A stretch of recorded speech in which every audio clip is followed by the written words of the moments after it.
Okay, let's go back to this. Now, we were talking about truth setting itself into work.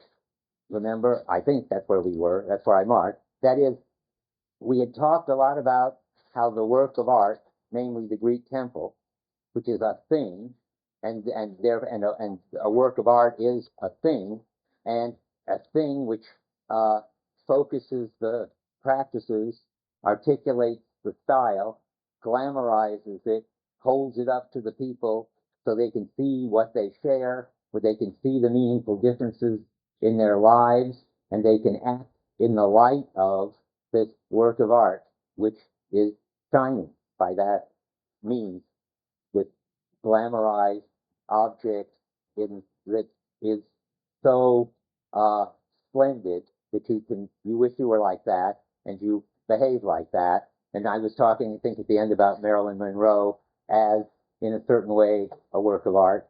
A work of art is like a god, Heidegger says. She's a goddess. She's a star. She shines, and a certain part of the world, namely the world of the erotic and feminine attractiveness, is lit up. She's not a full work of art. I didn't say this last time, but I don't want to confuse you. Remember, though, there are these partial works of art, like the cockfight in Bali, like rituals, which light up a certain aspect of the culture. Masculine stuff in the case of the cockfight in Bali. And Marilyn Monroe lights up basically feminine stuff in our culture. So she wouldn't be a whole work of art or a god in the Heidegger sense. What she really is a god in the sense of a Homeric god. The Homeric gods light up what we could call subwork, like the world of the men in Bali and the world of the women in Bali. And Heidegger gets around to that. And we will too, I hope. I'll try to bring it in when we get to the talk about the thing. He finally wrote about the Homeric gods late on, or talked about them, and it's published now in his lectures. And they are exactly like Marilyn Monroe. I mean, when Aphrodite comes on the scene, then she shines and everything shows up as erotic. And what's her name? Helen runs off with this attractive stranger, Paris, and forgets her husband and children and so forth. And later she explains that she says, well, Aphrodite was there. And nobody blames her. Everybody sees, well, that's obviously what it makes sense to do if you were in the light of Aphrodite. But I just want to put that aside. I don't want you to be misled. When a work of art sets up a world, it sets up a whole world for everybody in the culture. And that's what we were talking about. But I want to generalize now from the work of art, which sets up a world, to any being in the clearing that does that job. That's where we were last time. I just, on the middle of 44, just a sentence, slogan here. To be a work means to set up a world. That's the beginning of the first full paragraph on 44. That's what I've just been reviewing. That was the subject of last time's lecture. Now, but to be a work, really, if you keep really carefully the vocabulary Heidegger's using, even when he isn't careful, to be a work is just one way to set up a work. It's to be a thing that sets up a work, like a temple, a cathedral, or even a star, a human being. If there were a star that could manifest our whole cultural understanding of being, I don't think they are like that. I think they're more like Homeric gods and goddesses. But a thing is setting up a world. But then on 61, he recognizes, and it's very important, that there's something more general. There is all sorts of ways to disclose a world, open up a world. It doesn't have to be done by a thing. It doesn't have to be, in his funny language, which is sort of neat, an artwork working. It could be something else. And what is the general name for this something else? Well, his general name for it is truth establishing itself. Now, why in the, this is the bottom of 61, the very bottom. But why in the world would he call it truth establishing itself? Well, remember that truth, we talked about this last time too, but last time seems ages ago, is for him aletheia, which is unconcealedness, which is disclosing. And unconcealing and disclosing are the same idea. And so for truth to establish itself means that a world is opened up or disclosed, and there are many ways you can do it. Remember, that kind of truth, I didn't maybe say this clearly enough, so I'm going to say it again. That, what Heidegger sometimes calls in Being and Time primordial truth, which opens up a world, makes possible the ordinary kind of truth, which we have now got in our, which we now think of as truth in our tradition, namely correspondence. I mean, once you've got a world, then you can make true statements. I gave the example, I know there are 60 seats in the room, something like that. But that's possible because we've already opened up a world in which there are rooms and seats, counting, and all sorts of practices that we all share. So now we're interested in other ways of opening up worlds, and he lists them on the top of 62. Well, let's start at the bottom. One essential way in which truth establishes itself is in the beings it has opened up. Is truth setting itself into work? Now I just explained that, just to make sure that I'm getting across. What is that? Truth setting itself into work.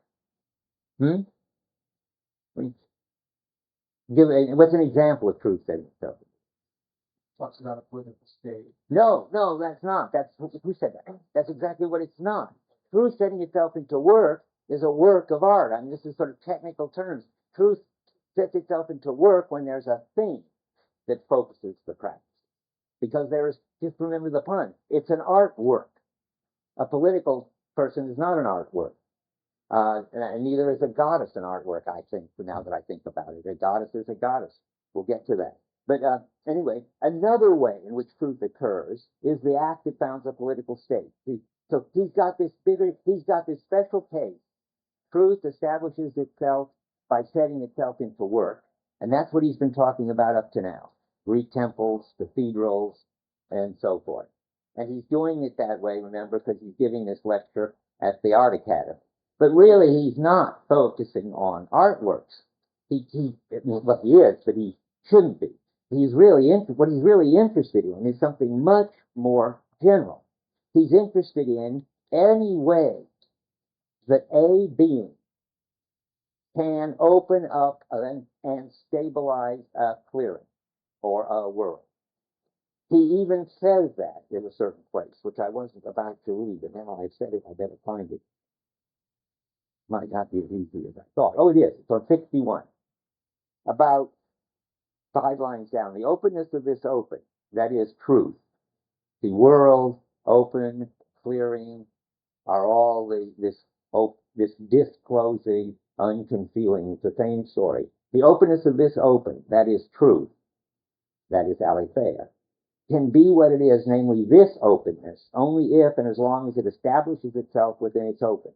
Hence, there must always be some being in this open, something, that is, in which the openness takes its stand and attains its constant. Now, that's what he's explaining. And an artwork is one of them. But now, another way in which truth occurs is the act that founds a political state. And I can't remember what I said last time already and what I didn't say. Did I give an example of that? Yeah. You can't hear me?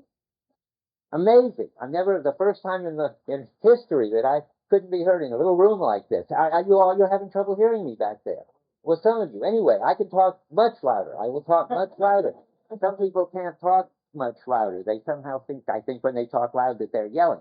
I think I am yelling, but I don't mind yelling. If that gets the word across, I will, yeah. Okay. If I start drifting off into my ordinary talk, just tell me, and I'll talk louder. Where's the noise coming from? Outside? Huh. Okay, well, I will drown it out. Now, I forget, did I already give examples of political state? Did I mention the Constitution? Okay, good. I have this funny deja vu because I like to listen to the tapes of the previous time I gave the course, because I like to find out what I did right, preserve it, and what I did wrong, and not make that mistake again. And then I don't remember what I said this time and what I said 2 years ago. Okay, well, anyway, then a statesman would be one example. And every once in a while, I just have to remind you, because I don't want to cover it up, but it's not what we're talking about. This is written in the early 30s, and the National Socialists are coming to power.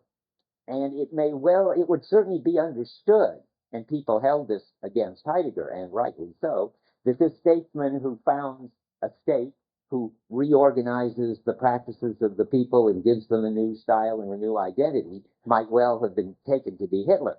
And Heidegger, I'm afraid, might well have taken to be Hitler. But it certainly needn't be a fascist state. An act that founds a state, it wouldn't be a statesman, but it would be an act that founds a political state, would be the framing of the Constitution. Yeah. Is the Constitution itself a work? Interesting. I don't know. Yeah, I wonder if that's a work. My intuitions go both ways. It's certainly a thing, but it doesn't seem, and it shines in a way. No. What? Create an open. And so, it certainly creates an open. She's asking sort of a technical term. Surely we're agreeing, let's for the moment anyway, that it's truth establishing itself. She wants to know if it's like an artwork, if it's a thing. I don't think it's thingy enough. That's because you could reproduce it all over the place. Whereas I don't think he thinks you can reproduce the Greek temple or the Bamberg Cathedral all over the place. I don't know. Well, it's a funny question. Maybe a good paper topic. Yeah. It might be a thing the way. Well, we talk about poetry thing towards the end. I mean, it doesn't have to be a poem. Well, a poem isn't. Yeah, a poem. If a poem is a thing, but and it is. It's an artwork for sure. Then I suppose a constitution. So you might argue the words themselves are more important in poetry than in. Yes, it's partly that side of it that puzzles me. Yeah, the earth in poems is in the sounds. I'm going to come back to that. There is an earth of sorts in the Constitution, but it's not in the sounds. And that means, and it may be that means that it's not a work of art. A work of art, Liz is onto something, seems to have to be, he says, in the sounds or in the colors or in the timbre, if it's music.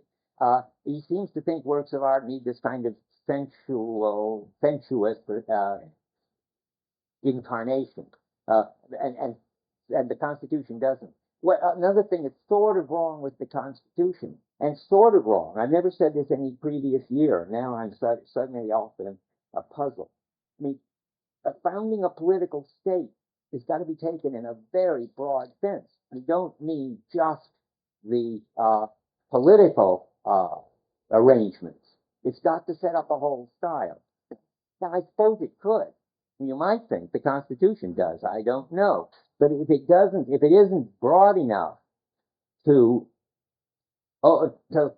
make it possible for things to show up as something to remember, and ways of and give people ways of acting that make sense, things that it makes sense to do and not to do, and cover them all, I think, and give them the meaningful differences. I don't know. The Constitution certainly does tell people what it makes sense to do and not to do. It gives them very important, meaningful differences between free speech and not free speech and all the other rights and possibilities and responsibilities. I don't know. Yeah. We treat it like a temple, and it shines for us. It reflects that to ourselves. Well, that's why it looks very much like truth establishing itself. We take it very seriously, like something sacred. We think that it created us, not only as a kind of political state, but as the American way of life or something like that. That's the clue. If you think the Constitution created the American way of life, let's suppose, then it's doing a real job of truth establishing itself. And there are lots of ways that people can do statesmanlike things that change the practices of everybody and open up a new world, I think. this might be a place to put in a plug for a book. This morning I realized, in talking to somebody, who was I talking to about disclosing New Worlds?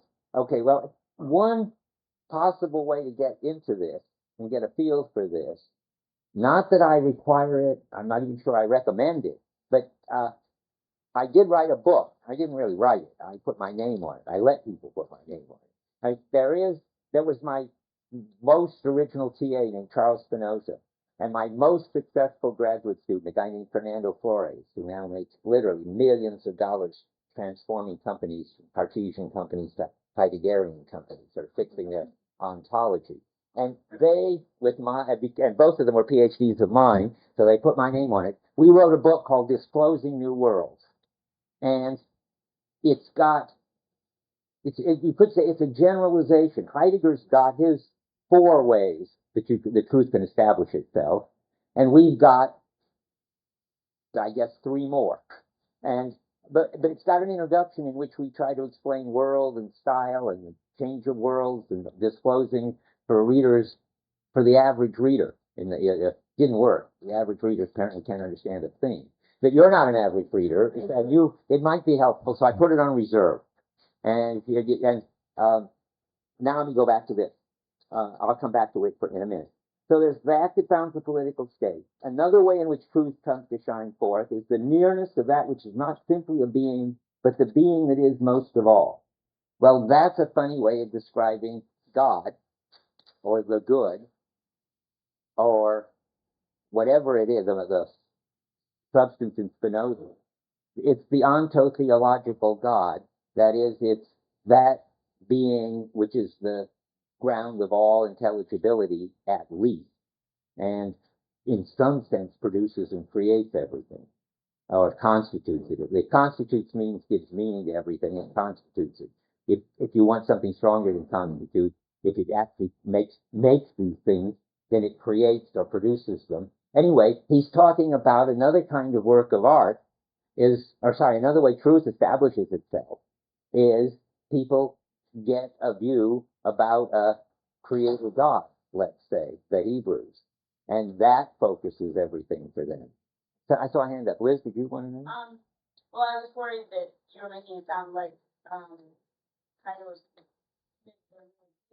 does it or does something. No, just the other way around. In fact, it seems like that that what Heidegger's done is made he's made the work of the let's call it the work of art, because to remind you of the last lecture. Remember, I said the work of art in a way is the God, because it creates things in the sense that there wouldn't be anything as anything if it weren't for it, and there wouldn't be any intelligibility of anything if it weren't for it. And now, I never realized this before, it's kind of neat. He's taken in the big deal creator ontotheological God and made it a, so to speak, subcase of an entity which is a focus for an understanding of being of a people. You're looking worried. Yeah, no, it's just, I think that is most of all. I'm worried about what kind of being it's not be if it's just. It's got, well, I know the code. The beingest being is the being in ontotheology, which is the being that supposedly creates and explains all the other beings. But it's still a being. That's why all of ontotheology, that is, Christianity and Judaism, is a big metaphysical mistake. If you understand it in the way that we've come to understand it in our culture, as the story about a kind of super being, that being that is most of all, that produces all the other beings. Heidegger thinks there's something more basic than that, namely the clearing, which lets anything be anything, and in a way equally basic with the clearing, the being in the clearing, in which the clearing takes the stand. And in fact, if there is any God, that's the kind of God it's going to have to be. So that, for instance, Heidegger would be much closer to thinking that Jesus was a God than, I mean, that's, and in fact, I think the next one is Jesus. So let's go back here. Okay. Still another way the truth grounds itself is the essential sacrifice.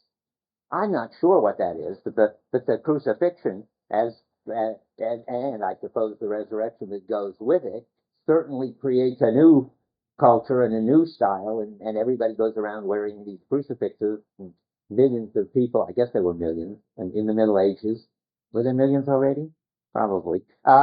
Anyway, there's another way that truth establishes itself, and I think that also it can be generalized to all ways, if there are others, that martyrs can set up, can demonstrate a whole new way of living and a whole new style and set up a new world. I've been trying to think of any martyr who actually did it, and I couldn't think of anyone that Jesus. Are there other cases in our culture of people who, in their death? You could call Socrates a martyr. Ah, Socrates. Interesting. Absolutely. Now let's see. And did he set up something? What doesn't he kind of set up just the whole premise of? I mean, he makes kind of free inquiry spirituality for academic. Yeah, the question is whether he is enough to set up a whole culture. This gets me. We'll put this aside in an interesting way. Alexander Nahamas, who was here and gave the Sather lectures 2 years ago, has written a book called Socratic Reflections, which is all the ways that the image of Socrates has influenced the way people think about themselves in our culture. But I don't think it's enough of something that everybody agrees on, maybe, to be a full-fledged work of art. It's one of these sort of sub-world things. Can we give it to Jesus, though, if we're not going to give it to Socrates? Oh, we can absolutely give it to Jesus, because it doesn't have to be that everybody in the world follows this person, but it has to be that the dominant understanding of what it's all about and what the meaningful differences are and what it makes sense to do have to be established. And certainly for a while, not now probably, but for a long time, nobody would have doubted that Jesus was the exemplar, the paradigm. Kierkegaard calls him the paradigm, just to connect it with what I said earlier. He is a super example of a cultural paradigm, and therefore, in Heidegger's thinking, he is a god, and whether he's still functioning or not is a difficult question. Yeah. Again, this was my question about what must be important here is the sacrifice itself. It's not just that there was some important guy who died and so important what it was. Right. What makes. Good. I wasn't clear enough about that. Then the crucifixion is supposed to show something about what it is to be a human being. That your body isn't important, that there are things worth dying for, but not worth killing for. All that takes place in the Jesus story of when he gets crucified. He doesn't let the disciples fight for him. He's willing to do it, and moreover, what's important about him survives that sacrifice, and the sacrifice is important because it shows that in spite of giving up everything that people would have thought was crucially important, he becomes even more crucially important. Something like that. And it would be clearer if he hadn't done anything at all, and then all of a sudden sacrificed himself. That would be a clearer example of this kind of thing. If his sacrifice had demonstrated fully the style of life, of meekness, receptivity, disembodiment, so forth. Yeah. Is that related to worthiness then? Yeah, well, yes, exactly. That would have showed you that meekness, doing the Father's bidding, willing to suffer, giving up your body, and gaining eternal life thereby was what it was all about. That's the point. Yeah, I think that's exactly how it works. Okay, another way, let's see, you got the essential sacrifice, is the thinker's questioning, which is as the thinking of being names being in its question worthiness. That's a very interesting one.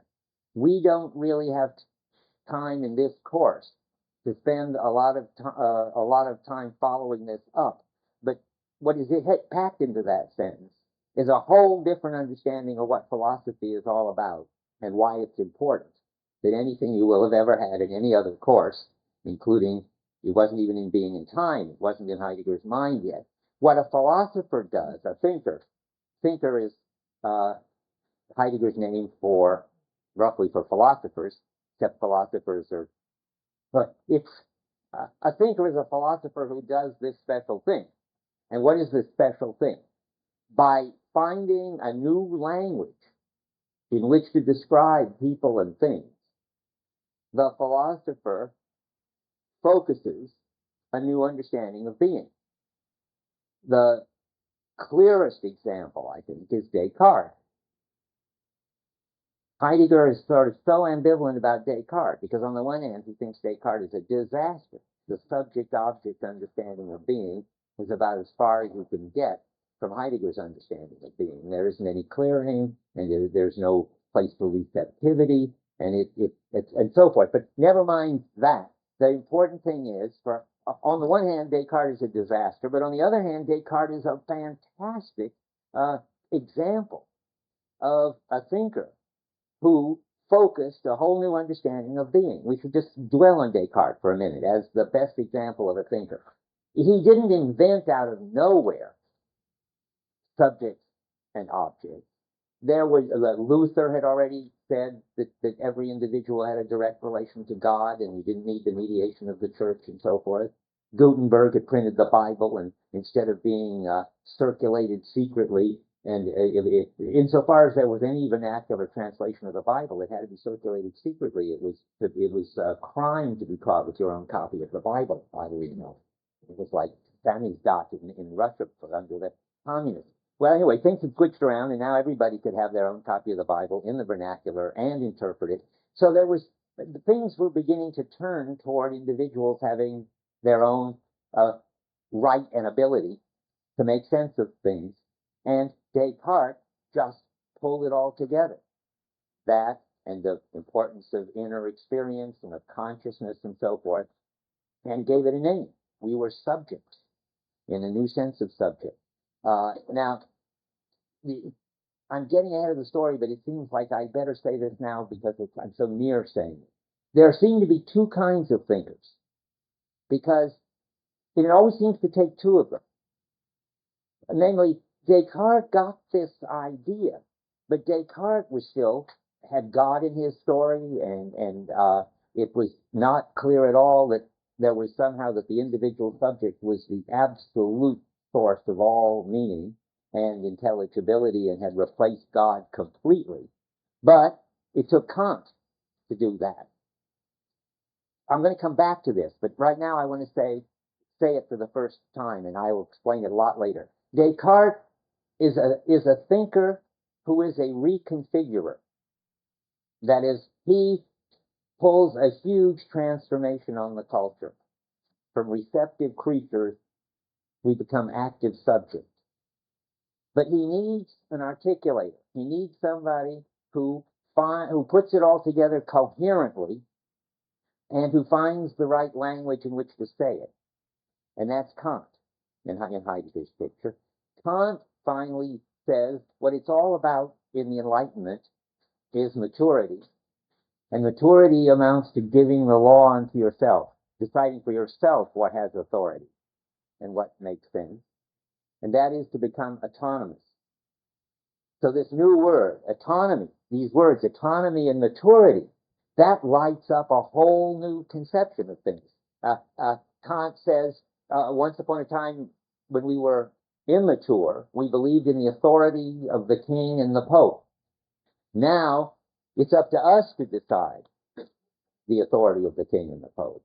And that means, in fact, that they're not the authorities anymore. We're the authority, each individual.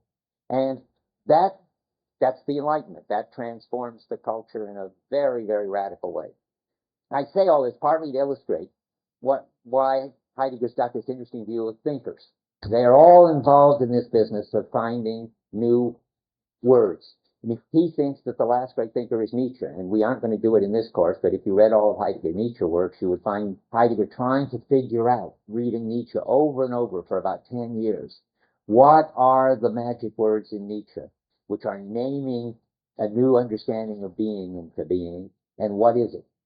And it finally turns out to be the technological understanding of being, which he gets clear in the essay we will read, the question concerning technology. But Nietzsche turns out to be a reconfigurer because he's understood that way ahead of everybody else. And of course, he doesn't know that he understood it because it's so pervasive it's so marginal still. Well, I saw a hand up there. Did I? Okay, one more thing. I mean, in a way, all of this was for a punchline that intrigues me so much. it isn't often we get the chance to defend Heidegger, who was, in a way, a terrible man. I mean, just a coward, a redneck, a nationalist, a Nazi for a while. And he also supposedly said that you can't do philosophy except in Greek and German. And maybe he did say it, but he certainly couldn't have believed it, because there's a place, I can find the reference if anybody wants it. I think, well, I have to look it up. I think it's the Parmenides lectures. Anyway, in his lectures he says that one of the greatest thinkers is Descartes, which of course he has to say, given his view about thinkers. And what did Descartes write in? Well, French and Latin. And he even says, and this is quite surprising, he says Descartes is a greater thinker than Kant.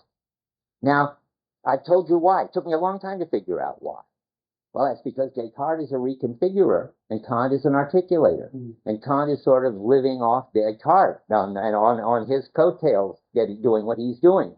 And he also says, and this is just funny, he says, and the easy way to tell is that Descartes wrote very short books and Kant wrote very long books. And apparently reconfigurers write short books, or no books at all, like Socrates if he was one, and Jesus if he certainly was one, and so forth. And then the articulators come along, and they spell it out at great length. I think Heidegger is running for being a reconfigurer. After being in time, he only wrote very, very short treatises.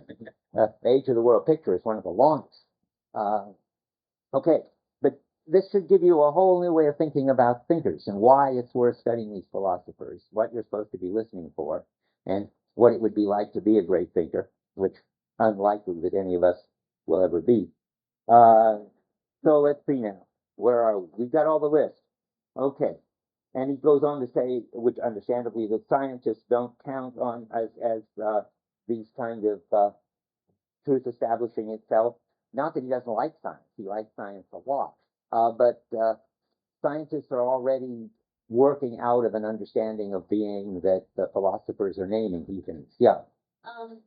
Going back to the reference to Mm-hmm. would, I mean, you might map that onto normal science, paradigm shifting, and that was the one of the things would be the paradigm shifting. Very good. I think that's right. That's good. So Galileo is a real reconfigurer, and Einstein may be a real reconfigurer, and Newton.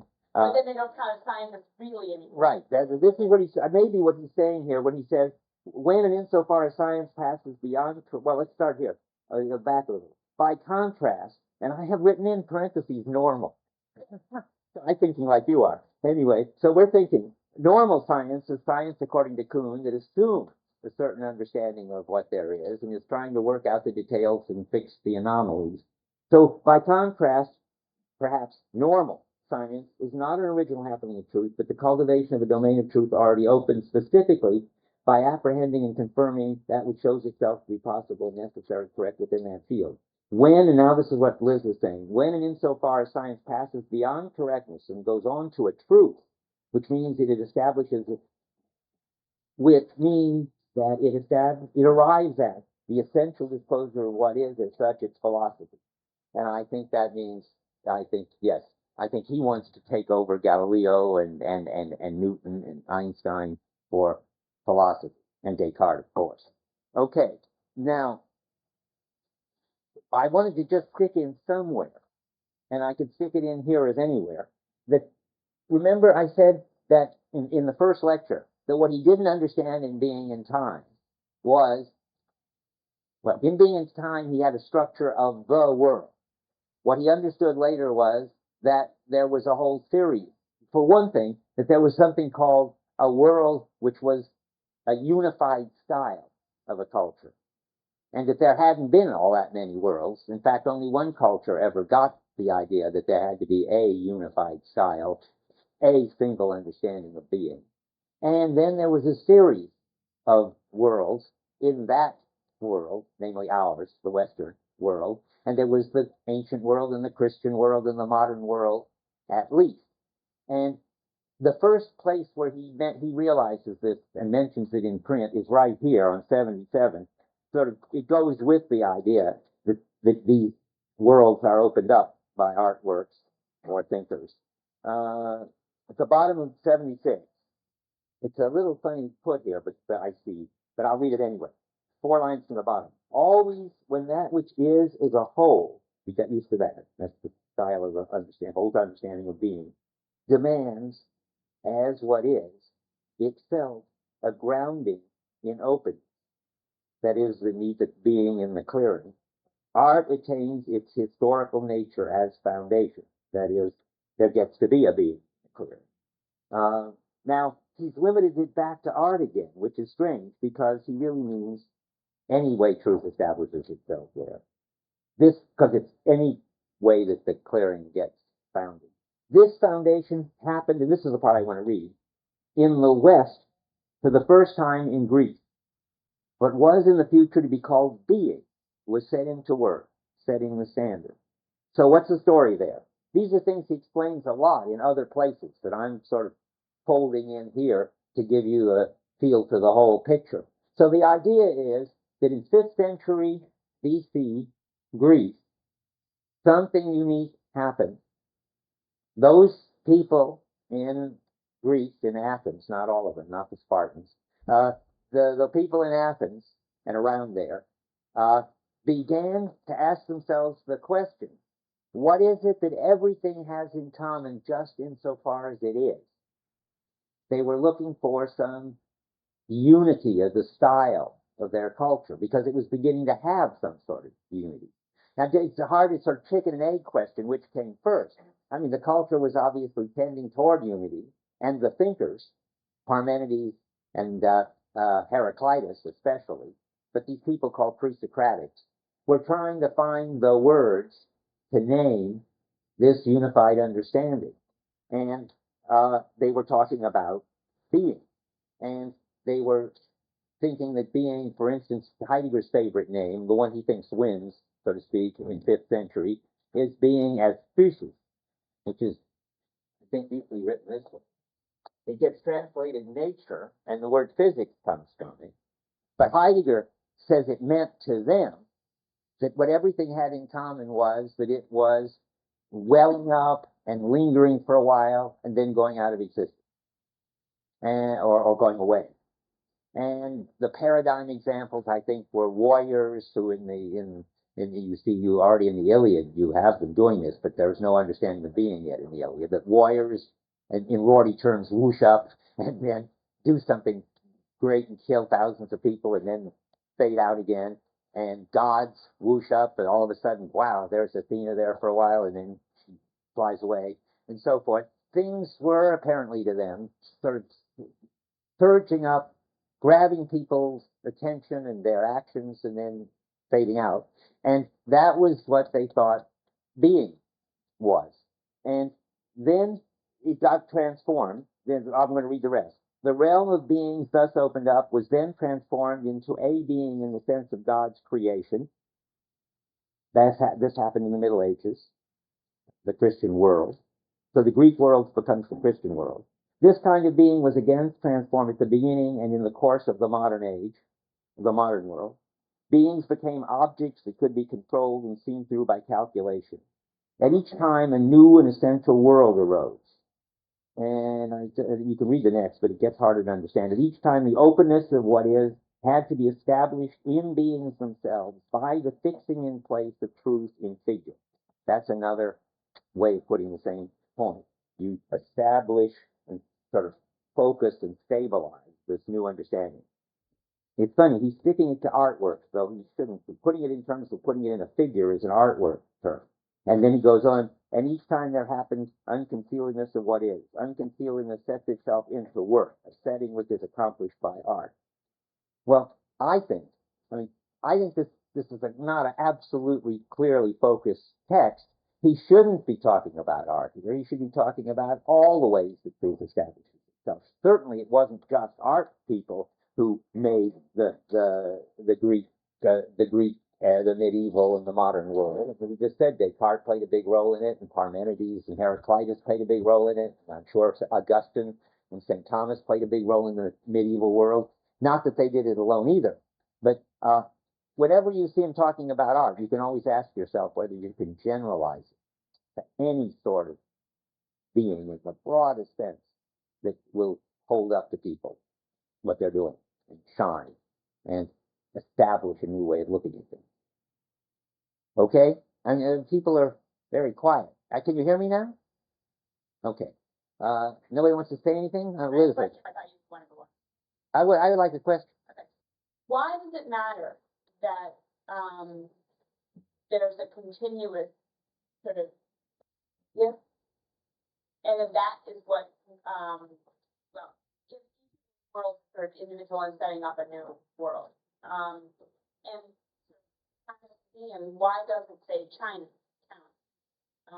Because there's some points a unified understanding of sort of consistent understanding of. So this is really a question about history rather than a question about world. But Okay, I don't know enough about China to be sure. Let me say several things. One, it's me, not Heidegger, who says it only happened in the West.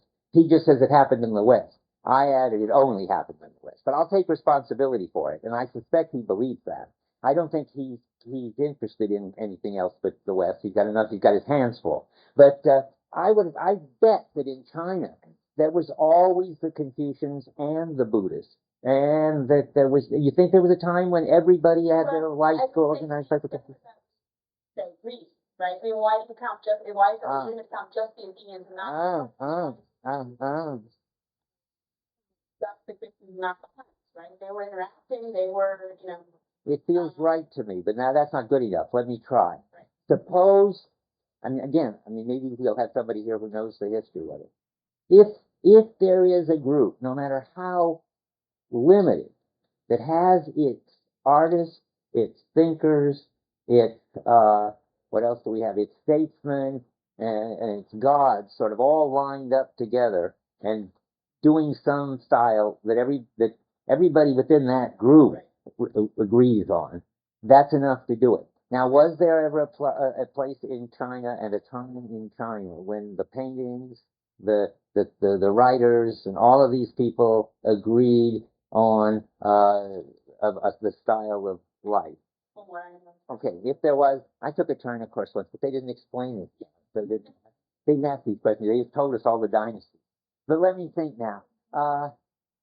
There's something funny going on, because it's part of the Heidegger story, which we're jumping ahead, that this should generate history, that this should generate a series of these. And that's what I'm confused about the relationship between establishing a world at a time and that then going on to somehow generate. Good.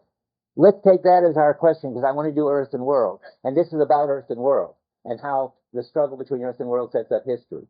And I don't know how it's going to work out for China, but it'll help. So I wonder if I'm going to skip a whole piece here, because I want to be sure I get to Earth and World. Well, maybe I would like to do this in the order I want to do it in. I think I can get there. No, I'm going to jump to Earth and World. I could do the other thing later, because it's such a hard thing and so central and important. Okay. Let's just say that works of art set up what Heidegger calls a primal conflict on page 55. I'm going to read you a bunch of mysterious quotes, and then I'm going to try to show you what to do with it. And this, among other things, besides helping you with this book, it's a kind of model of what I would like you to do in the course. That is, you'll see. I have no point telling you before I do it. Okay, so on 55, it's very mysterious, the first paragraph. Truth occurs precisely as itself, in that the concealing denial as refusal provides its constant source to all clearing, and yet as dissembling meets out to all clearing the indefeasible severity of error. This is so abstract and hard to understand at this point. Concealing denial is intended to denote that opposition in the nature of truth which subsists between clearing or lighting and concealing. It is the opposition of the primal conflict. The nature of truth is in itself the primal conflict, in which the open center is one, within which what is stands, and from which it sets itself back into itself. Well, there are lots of different conflicts, for one thing. There's a conflict, I think, in which you just struggle to light up the clearing against sort of the dim confusion and that is already there, and you have to sort of fight to clear the clearing. But that's not the one that interests Heidegger. He does say something about that in one paragraph, but I doubt if I can just open to that paragraph where. No, I wasn't going to talk about it. He talks about how there's a struggle and the clearing wins out in this struggle. And does anybody recognize what I'm talking about? Well, it doesn't matter. What's important is some kind of struggle that takes place in the clearing, in the work of art. That's what the struggle between earth and world is about. Art sets up a world and brings forth the earth on page, and now I'm going to read you some more mysterious quotes. On 46, the first full paragraph, halfway down. That into which the work sets itself back, and which it causes to come forth in the setting back of itself, we call the earth. Earth is that which comes forth and shelters. Earth, self-dependent, is effortless and untiring. Upon the earth and in it, historical man, and there's always this historical stuff in the background, which we'll come back to, grounds his dwelling in the world. In setting up a world, the work sets forth the earth. And that's the crucial thing to understand. Now, what could that mean? Well, I'm going to give you just a few more quotes, and then I'm going to try to tell you what it means. At the bottom of the big paragraph that goes on 47, the earth is essentially self-secluded. To set forth the earth means to bring it into the open as self-secluded. All that is what important stuff to be decoded. And one more on 48, the second paragraph. The setting up of the world and the setting forth of earth are two essential features in the work being of the work. They belong together in the unity of the work being, and so forth. Now, they're so unified, in fact, that they bring each other into existence, whatever they are, the earth and the world. That's the last quote I want to read before I try to explain it. On 49, the first full paragraph. The opposition of world and earth is a strife. Striving is I don't even think it's a mistranslation. I think it's a misprint. Well, it recurs too often to be a misprint. It must be just a mistranslation. Wherever it says striving, it should be strife.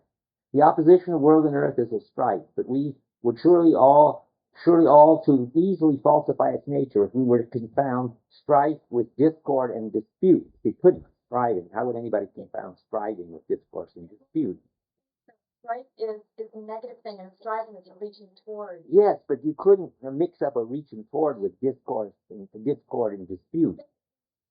No, but he thinks that you could easily confuse, he thinks, this, what he's talking about.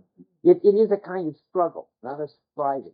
It's a struggle. I mean, you'll see more. I mean, the German says it is. I'll go find the German next time if somebody reminds me.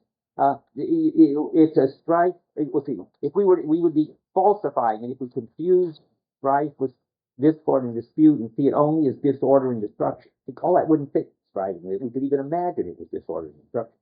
In essential strife, rather, the opposites raise each other into the self-assertion of their nature. That's the line I need. Now that's very important.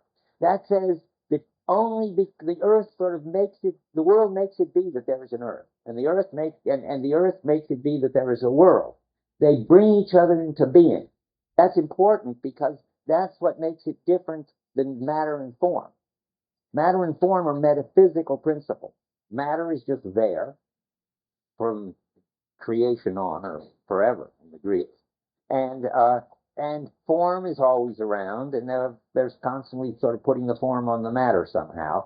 That's not the way it is for Heidegger. It's like for Heidegger, the more earth, the more world, the more earth, and the more earth, the more world. Now, what could that be like? Well, I'll give you a simple example, and then I'll try to give you a really interesting example.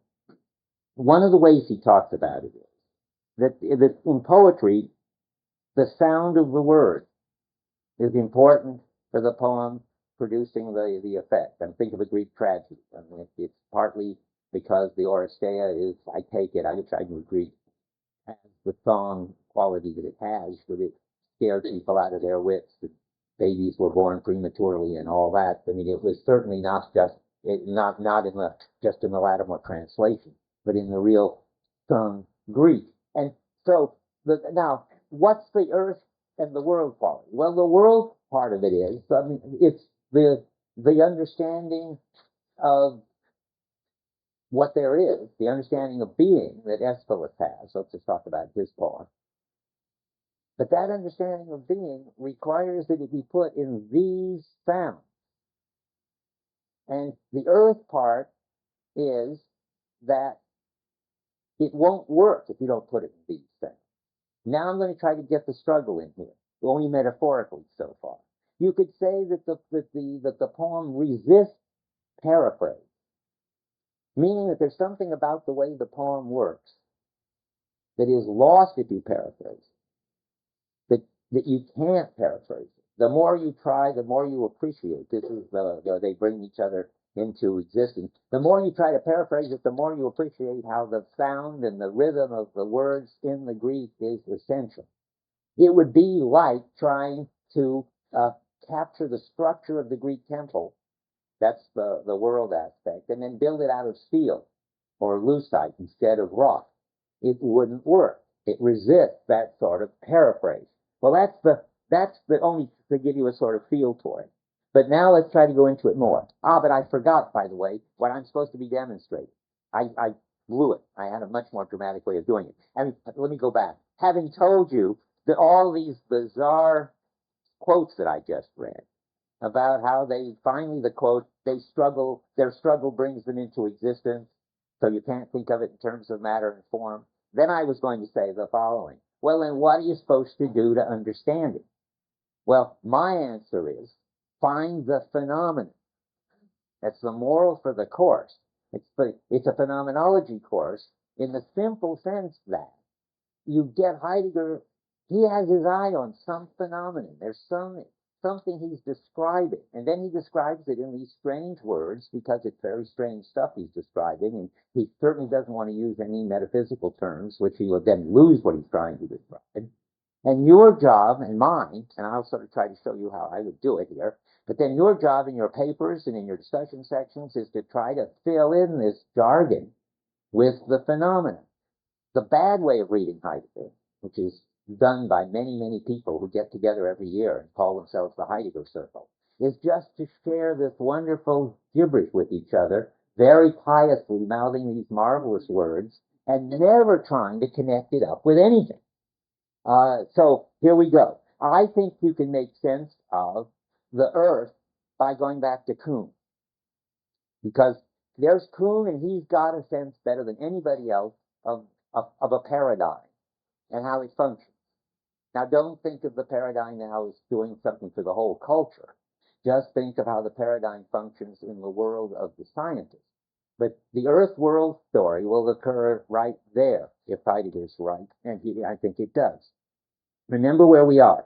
There is something called an exemplar or a paradigm. It plays a crucial role in establishing a scientific community. Everybody who does science does it in imitating the exemplar. They've learned in, say, in Newtonian science with the problems posed by Newton in the Principia, and the way he goes about solving them, and the arguments he gives for his solutions. That's what it is to do science. And they have lots of examples in their, when they have courses and when they have exams and so forth. They learn to do things that way. They don't actually read Newton, but it all goes back to the Principia as the model, Kuhn would say. All agree that Newton has seen the problems, given exemplary solutions, and so forth. And so when the scientists imitate Newton, they know that they're doing good science. But now the question is, why not spell out explicitly the rules that make this good science? Then you wouldn't need the exemplar anymore. You could just say, to do it. This is what philosophers are always trying to do when they do scientific methodology. This is what Kuhn was trying to mess up with his book. They were always saying, yes, the hypothetical deductive method. Well, here's the hypothetical deductive method. Now that I think of it, Descartes is one of the egregious sinners in this. I mean, writing the rules for understanding. I mean, he tried, and it was wonderful for him to try it, to write out the rules for how you do things, break them down into elements, make sure that these are all exhaustive elements, reassemble them bit by bit. You read probably not, but anyway, the discourse on method has this in it too. But that doesn't capture what it is to do Newtonian science. In Kuhnian terms, it is not rationalizable. That means that you can imitate it, you can do it, but you can't spell out in rules what you're doing. Here's what he said. I'm on 45.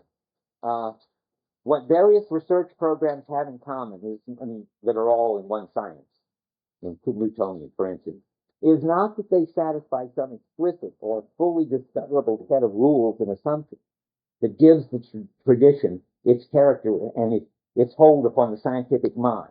Instead, they may relate by resemblance and by modeling to one or another part of the scientific corpus which the community in question recognizes as its achievements.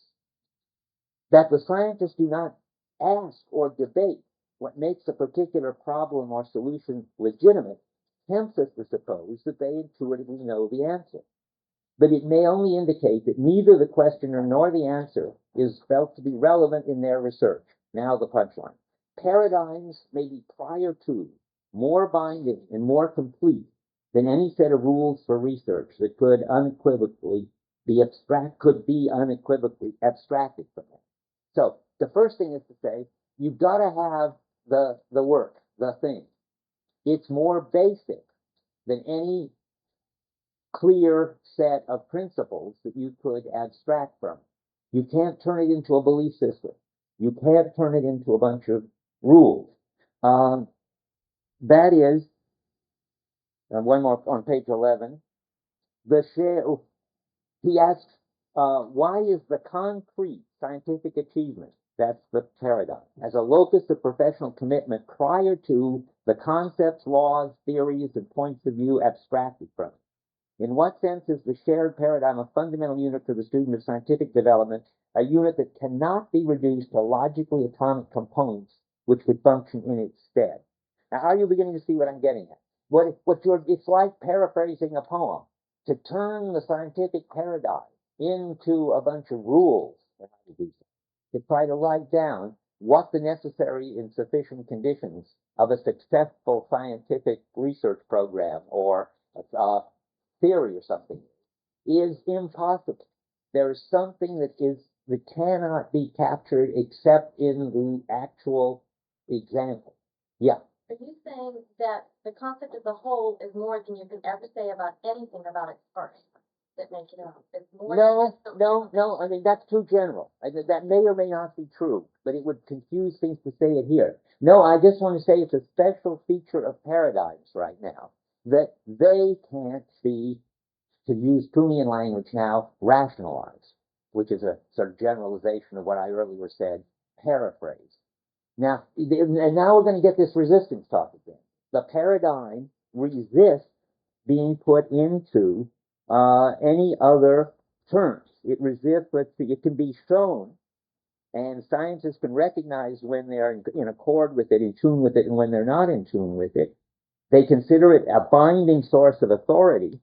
That is, it is what they feel obliged to be in tune with, but it cannot be, and I'll read you one quote more, put in terms of a bunch of features. Those are the necessary and sufficient features that make it a paradigm. The practice of normal science depends on the ability acquired from exemplars, this is page 200, to group objects and situations into similarity sets, which are primitive in the sense that the grouping is done without an answer to the question, similar with respect to what? Now, you might think that when things are similar, there ought to be features in terms of which they're similar. So if you're doing something that is in accord with the style of the work of art, you ought to be able to say what features it has that makes it in accord with the work of art. But Heidegger wants to say, no, you cannot get the now I'm going to have to talk Heidegger language. You can't get what he calls the earthy element part of it into the world part. Now I want to map these two things together. The world part is what's trying to get it clear. I've got 3 C's. The world is clear, consistent, and complete. I'll explain why I say that in a minute. The earth is what resists it. And the more you try to make it clear, consistent, and complete, the more you see that you can't do it. And I'll come back to this in a minute. And it's a great, good thing you can't do it. The struggle between earth and world is fruitful to talk. Heidegger charted. Yeah. It's like the paradigm that's taking itself, right? The paradigm is, well, no, but I see how hard this is. I've been thinking about it so long that it seems so simple to me now. But no, it's not like the thing in itself in any sense like Kant or anything where, yeah, that's right, that's true. But I don't think that's not wrong. But what's important about it is, it is this exemplar, which, and Husserl hasn't any feel for special things. That's what I want to say. Not any old thing. We're not talking about a characteristic of tables. They don't set up a struggle between earth and world. Husserl has no feel for this. Husserl is world blind, if anybody ever was. A real philosopher, a real Cartesian. I have to confess that Heidegger once said in a letter to Levitt that he thought that Husserl, I shouldn't say this, but he says, in my seminar, I trashed and burned Husserl's ideas again. I never thought he had any philosophical ability. I mean, I can see why he said that. But in any case, I wrote my PhD thesis on Husserl, so I have a right to say this. Now, there are phenomena that Heidegger sees in his phenomenology that are just undreamed of in Husserl's phenomenology. So now we're back. There are these special objects, paradigms, cases that set up communities, objects that everybody has to imitate because they have authority, and yet you cannot explain their authority. You cannot put them into words and rules and so forth. They resist. That's the phrase you got to hang on to. They resist this rationalization, to talk like them. And the struggle to rationalize them only brings out more of their resistance. Now, I got to explain fast. I take it I'm not sure, 5 till? Is that right? Okay, I can do it in 5 minutes. The best example I know, and I'm still trying to give you a feel for how to find examples. I'm sure you can do better than I can, but I got to give you the best I can do. Anyway, take the Constitution. I put it in there earlier as a kind of sleeper because I needed it later. You can see the world aspect of the Constitution in you'll see that, of course, if the Constitution is so important that we're trying to, it has authority for us, and we're trying to get all of our activities and everything in tune with it, and justify what we do by saying that it fits with it. We would like to get it clear, that is, get any no ambiguous language. We'd like to get it consistent. We want it all to say this, to hang together, otherwise we won't know how to act. If it tells us do this and don't do that, like have guns and don't have guns. So they'll have abortions and don't have abortions. We can't stand that. So, and we want to make it complete. We want to make it apply not only to guns, which it talks about, but to abortions, which it doesn't talk about, because it's supposed to tell us in every area of our social and political life anyway, what we're supposed to do. So we got a whole thing. The Supreme Court is trying to make the Constitution clear, consistent, and complete, and yet, of course, you can't do it. It's never going to be paraphrasable into something like code law, where every case is explicitly defined and the law is all spelled out. I mean, it's part of the whole common law tradition that you're never going to be able to spell it all out. But because it's this authority, you've got to try to spell it out. So what's the moral of this? Well, there's going to be the struggle between earth and world. The more you try to make it clear, consistent, and complete, the more you're going to discover that you can't do it. And now, and I want to say this is fruitful. Now I want to go back to Kuhn.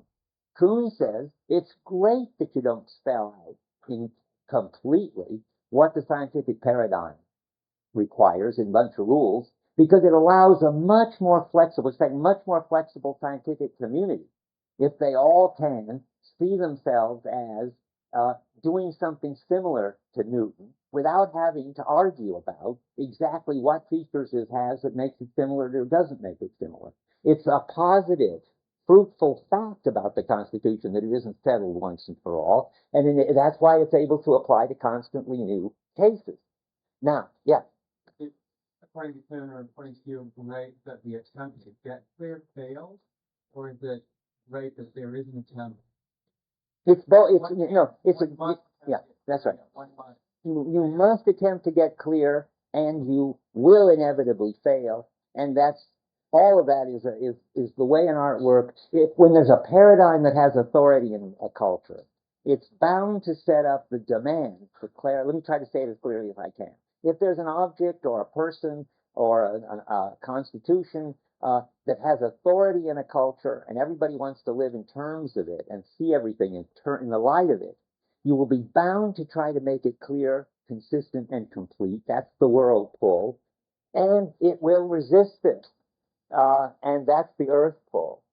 And that is valuable because that gives you endless resources for covering cases that never occurred before and harmonizing things that wouldn't be harmonized if you had to spell it all out in terms of rules. And I'll just say one more thing as the bell is ringing. And it sets up history. Let me say that. Because now let me skip to another more obvious case. I mean, whatever the Bible is, it's certainly a kind of work of art. And people struggle. I mean, there are whole industries, Talmudic industry and so forth, of trying to make it clear, consistent, and complete to cover everything. And it doesn't. And the more you try, the more it resists. But now I have to add one more thing. It's easier to see in the New Testament. I mean, there is the God-man, and he's so important.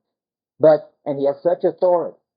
But there's no right answer to what the New Testament means. So you get one interpretation, say the Catholic one, or let's say the early Christian one. Then you get the medieval interpretation. And that's another way of trying to get it clear and complete and consistent, but it doesn't. Then you get the Protestant Luther version, and that tries to get it clear and complete, and it doesn't. But what I want to say is one of the ways that the struggle between earth and world is fruitful is that it creates history.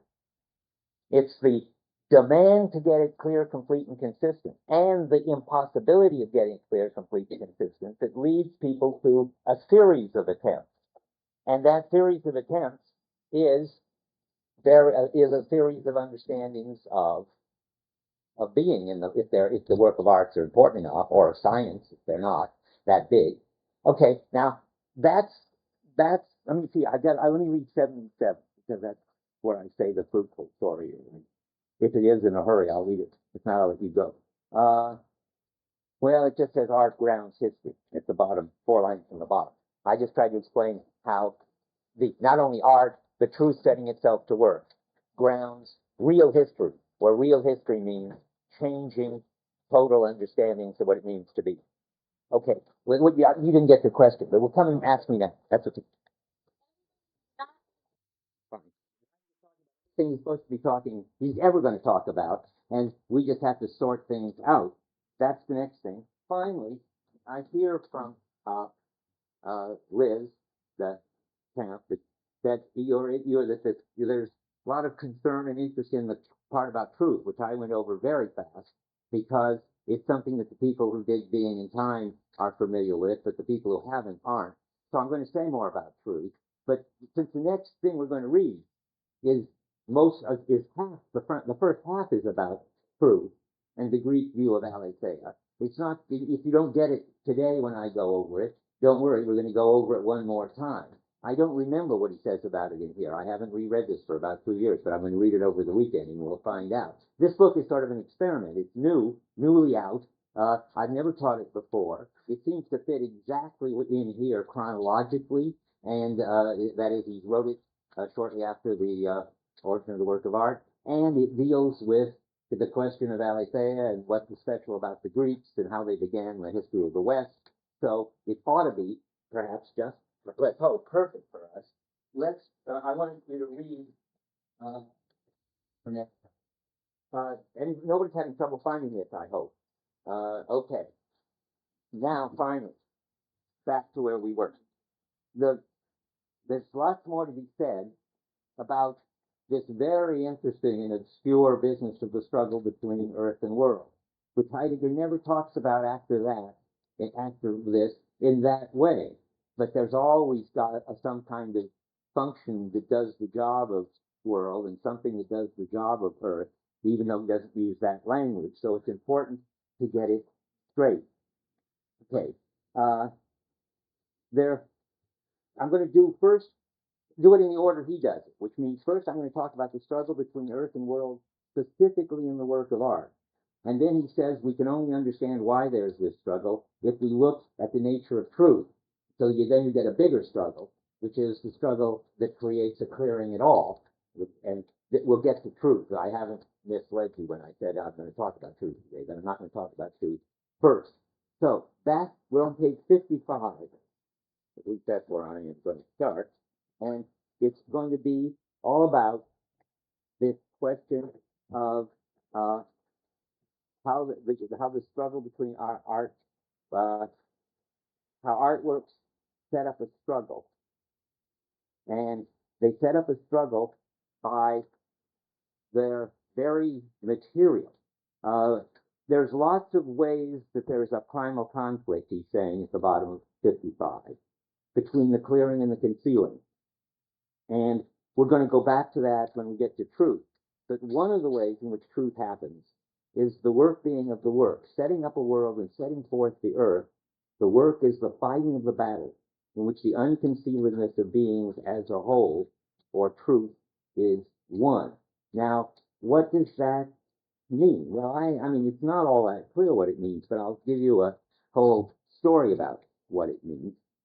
It seems to be in artworks that the fact that they're made out of stuff is what makes the struggle between earth and world. Remember I said it in terms of poetry, that the poetry is made out of words and the sounds of words, and that the sound is very essential, and if you try to paraphrase the poem, you won't get the whole meaning of the poem.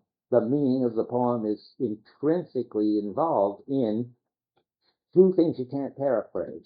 One, the sounds of the words, and two, that the poet has chosen le mot juste. I mean, not any old word. You can't go around with a dictionary and put in what the thesaurus says is what do you call it? A synonym for the words and still have what the poem's doing. So the fact that it's got this earth element that can't be made clear, can't be paraphrased, as I called it last time in Kuhn terms, can't be rationalized, is necessary to preserve the meaning of the poem. And now he goes on and he generalizes that to anything that anything is made out of. So he talks about on 46 that in equipment, the material doesn't matter, he says. Those who know being in time know the whole story about how when you're hammering with a hammer, if it's all going well, the hammer becomes just transparent to you. And the more it disappears, the better the hammering. But by contrast, I'm about 10 lines down, the temple work in setting up a world doesn't cause the material to disappear, but rather causes it to come forth for the first time and to come into the open of the world's work. The rock comes to bear, tones sing, words speak, and so forth. It's interesting, by the way, I set it up so that we could figure out. I'm always surprised that he isn't talking about the sound of the words here. But he talks about how somehow it's the naming power of the word, which is the material side of it. That's odd. The only thing I can say is that's because of this mot juste business, finding the right word. I mean, it's the non-synonym part of the word that he must be thinking about there. Now, what happens then? Well, what happens is that there is a struggle between the getting clear and the material, it seems, on 47 he talks about it. The earth, I'm talking about the middle of the page now, the earth appears openly cleared as itself, only when it's perceived and preserved as that which is by nature undisclosable, that which shrinks from every disclosure and keeps itself closed up. And at the end of that paragraph he says, to set forth the earth means to bring it into the open as self-secluding. And now I'm going to try to give you some examples again, try to give you some feel for what he could mean by that. One more general thing, the bottom of 48. She says, what relations does the setting up of the world and the setting forth of the earth exhibit in the work itself? And then he says that the earth, well, I'll just read it. This is just kind of review. The world is the self-disclosing openness of the paths of the simple and essential decisions in the destiny of the historical people. Remember, I kept saying that you want to get clear the work of art, or even like the Constitution to remind you, it's got in it the meaningful differences. It's got in it what is worthy and not worthy, what's just and unjust, and so forth. And for the historical people, their job is constantly to try to get that clear. And now we're going to talk about that in terms of the artwork. The earth is the spontaneous forthcoming of that which is self-secluded, sheltering, and concealing. And they struggle together at the top of 49. The opening can't endure anything closed at the end of the top paragraph, and the earth doesn't want to be drawn completely out into the open. By the way, at this point, I want to say, I looked up the German for the next sentence. The opposing of world and earth is strife. The German word is strife. Strife, if any of you know German, just cannot mean striving. That's just complete. I don't even think it's a mistake in translation. I think it's some copy editor made a mistake, because later there's lots of talk about strife and struggling, and they get it the same word right. But anyway, it's certainly struggle. So I haven't told you yet what that would look like. Well, and now comes my job. Remember, I keep telling you this. Go back to the phenomenon. Try to make up what it could possibly be that Heidegger has in mind when he talks in strange ways about earth and world and so forth. Okay, it looks like, and here's my story, what is dark and hidden on the one hand, and obscure and so forth, and on the other hand, what is out in the open and bright and clear, will be different from culture to culture. And how you draw the line between them will be different from culture to culture. And the struggle between earth and world in the work of art is going to give you something like the pattern or gestalt or style of the culture. There's an amazing and far-fetched interpretation, but at least it's an interpretation. For years, I had no idea what this thing called the risk, the struggle outline is. He says that it's the gestalt and so forth. I'm going to skip to 63. But what in the world content can you give that? I'm trying. I'll show you where I am. See, in the middle of 63, he talks about this rift. That they're going to translate that as the rift design. There's no good way to translate it. I mean, that's what it means. That's fine. The word isn't going to help much. The conflict is not a rift. Rift as a mere cleft rift open. It's the intimacy of the two, and they bring together. And let me just read that. The rift carries the opponents into the source of their unity. It is a basic design and outline that draws the basic features of the rise of the lighting of being. See, that's what I think is tied up with the style of the culture.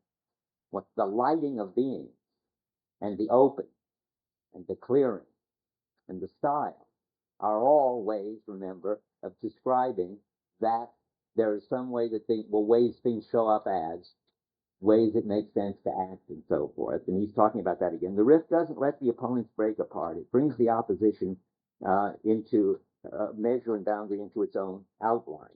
And specifically, he talks about it in terms of gestalt on the next page. The strife that is brought into the rift and sets it back into the earth and thus fixed in place is figure, shape, gestalt. Truth, so we talk about truth being fixed in place in figure. Now comes the attempt to find some phenomena for that. Well, the story is that I'm going to tell you, if you can do better, I'm ready to listen and drop mine. My story is that in any given culture, the way the dark and the light, the hidden and the open struggle is going to look different, and it's going to express a certain style. So they say, for instance, the Greek temples are built to show a kind of tension in which the form seems to be struggling with the stone. And there are all kinds of interesting measurements to show that they don't use straight lines, but the steps are curved and the pillars are bowed out and so forth. That's the reading is supposed to be, that there's this struggle going on. Well, contrast that with the Christian struggle. In cathedrals, there's the struggle between the rock and the walls, the dark rock, and the windows. And the windows gradually get bigger and bigger and win out more and more over the darkness. But what you get there is something like the darkness of matter and the light of spirituality are struggling. And that's very different than the Greek struggle. For one thing, it's perfectly clear which side you're supposed to be on, namely the side of the light. And here's a really interesting, far-fetched story. What would it be like for us? Well, for one thing, what would a work of art be for us? It's not easy to figure out what a work of art would be for us, because whatever it was, it would have to. Heidegger thinks there isn't any sort of normal thing that's a work of art for us. Sometimes I think there couldn't be a work of art for us, but I think that. I was reading a man named Albert Borgmann, who's very interesting Heideggerian, and he doesn't talk about works of art, but he goes on and on about how it's so characteristic of our way of life, of our wanting to dominate everything and put it in order and get it under control, that we impose the national highway system. And it's as if the national highway system, he says it's the biggest thing that people have ever created, except for the Great Wall of China. It's the only other thing that you can see from the moon. It's the United States interstate highway system. And the interstate highway system is struggling, presumably, to impose order on nature. And that's a different struggle, again, with a different gestalt and a different style. So every epoch, the story is every epoch has its own way of understanding the struggle between, you can't even say, I tried to write it out here, you can't say the struggle between light and darkness, or the struggle between order and disorder, or the struggle between form and matter, because each of those is one way of doing it. See what I mean? I can't find general terms for this struggle, and then I thought, oh, well, let's call it Earth and World. We need some new general terms. Yeah. Dark and disorder versus light and order. That's what the example is trying to make. It sounds like one of them is bad. One of them is good and is to be embraced. And that's a different kind of interaction, in a way less complex than the first world one that we've got. Good, very good. I can take that over on my side, but only by a tricky move. That's a perfectly sensible objection. The only example that we just didn't use against him was the Greek temple, because in the Greek temple it isn't as if the rock was bad and that the form was good, but that they are equal and struggling and bringing themselves out into their open, just like Heidegger said they should. Well, it's one of Heidegger's species that we are losing our sense of earth in the West, and world is winning out. I told you, you can consider this a strange move, but it's supposed to be that way. And does that mean that they become less works of art as the earth? Yes, they become less good works of art, less, how does he say it? I think they, that's a neat question. Here, the answer is, as holding up to the people what they're doing, of course, they're equally good works of art. Because if it means that everybody should see in them what they want, well, the medieval certainly saw in them dark matter being overcome by spiritual light. But if the work of art is supposed to show how truth works when it works at its best, then they're losing track of it, because truth is always for him this kind of struggle to impose this clarity, or whatever the right word is, on something that will never be able to be clear.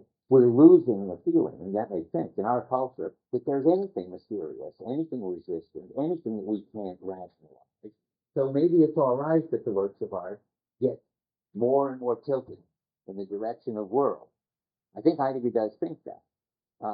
Okay, that's all pretty far out. If you don't like it and don't want to think about it, you don't have to do it.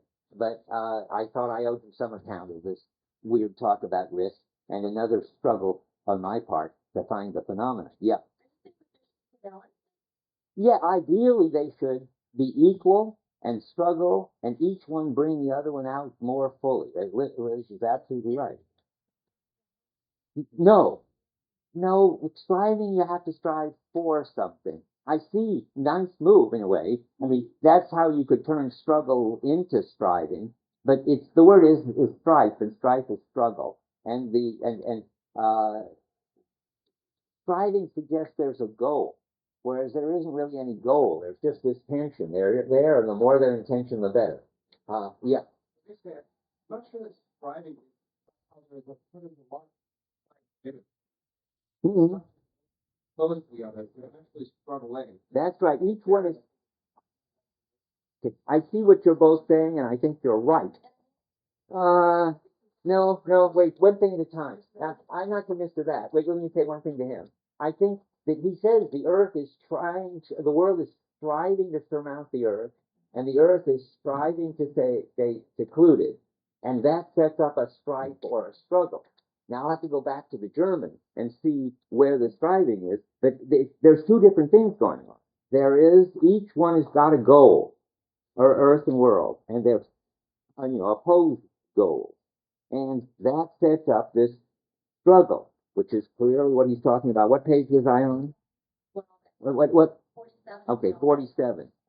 Well, on 49, where he's talking about in the essential something, rather the opposites raise each other. I can see why. Well, I now understand. Okay. I see for the first time, thanks to you guys, why you might want to say striving. I can't believe, can you, that strive, does anybody know German, could ever mean striving? Does that make any sense to you, Forrest? I thought it was totally struggle with it. I can too. I can see why you might want to talk